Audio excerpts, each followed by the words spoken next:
Bugungi videoda tabiatning mo'jizasi bo'lgan tibbiyot uzluklari terapiyasi haqida gaplashamiz. Men Rahmonov Aliyor 20 yillik tajribaga ega tibbiyot uzluklari mutaxassisiman.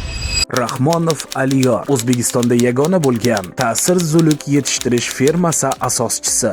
Ushbu videoda zuluklarni qanday qilib inson salomatligi uchun foydalari, zuluklarni yetishtirishi va ulardan to'g'ri foydalanish haqida bilib olasiz.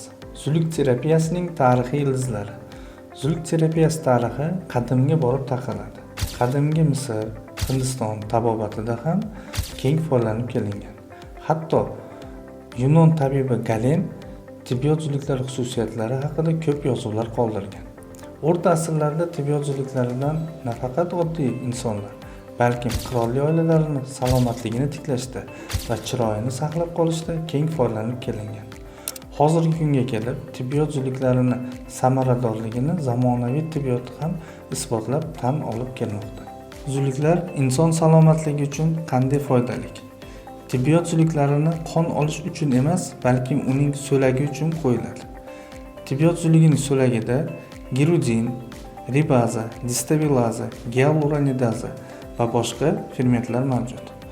Ular qon ivish tizimini 7-faktoriga to'g'ridan-to'g'ri ta'sir qilib, mayda tromblarni parchalaydi, yangi tromblarni paydo bo'lishini oldini oladi, immun sistemani kuchaytirib beradi, organizmning kislorod bilan to'yinishini ta'minlab beradi.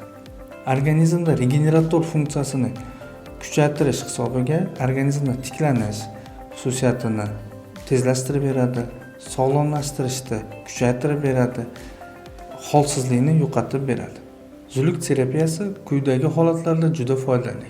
Varikoz tomir kasalliklarida, qon bosimini normallashtirishda, migren va boshqa og'riqlarni pasaytirishda va yo'qotishda juda foydali.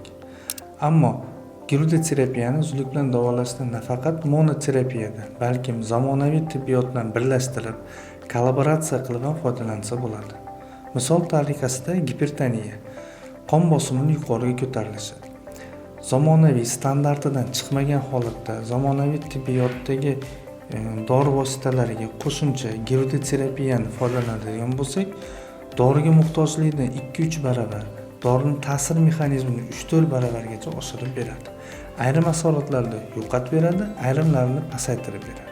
Lekin bu terapiyani tajribali, ishonarli mutaxassislarga ishonib topshirish lozim. Tibbiyot zulugini noto'g'ri joyga qo'yish, qon ketishi va boshqa har xil asoratlarga olib kelishi mumkin. Azizlar, zuluk terapiyasi nafaqat qadimiy, balkim zamonaviy tibbiyotda ham o'z o'rniga ega davolash usullaridan hisoblanib kelmoqda.